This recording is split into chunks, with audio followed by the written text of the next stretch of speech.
amaliriza okusiba akawakata toyinza kumugamba wango line enkuggulo kubanga ekyamazima agenda okutegeka ez'okuluzigo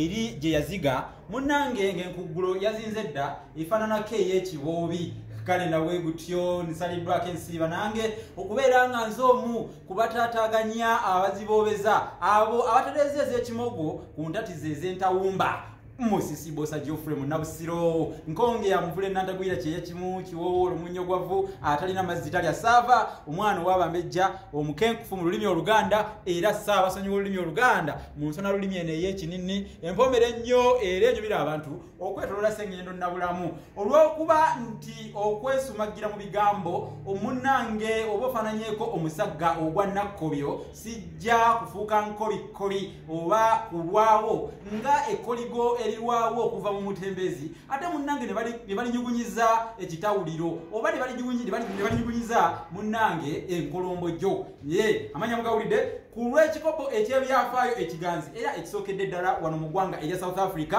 era nga guno gwe mulundi ogwokusatu ekikopo kino kigenda kutambula nga kigabwa omulundi ogwokusatu kubanga twatandikira ku Pero TV Global ne tuva tugenda ku United Ugandans in South Africa UNUSA ne tuvaayo katuli ku Best Friends ani nantamegwa tumukugamba olwaleerera akikwata ekikopo kino era olw'okuba nti nno mujjandi era yagimala nga omusiitaanya era omusomesa olulimi oluganda ndi mukoweeryo nga nkwasa ekikopo kino omuwanguzi ow'ebyafaayo ow'okusatu ayingire mu byafaayo byaffe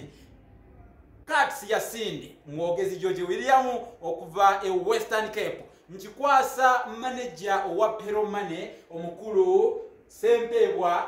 Nsubuga omuzira mamba muzukulu wa Gabonge Sagala Bwaya kulwa Yasini Kats e Western Cape omuwanguzi waffe ow'omulundi guno ddala namukisaayogerwako ajjula emiyungu n'emikonda sebo nkukwasiza 5 10 likwata mpaawo tandikirawo kubanga kyamombozi we kyanyiza nga gwobojja tweyazza nnyo sebo tweyazza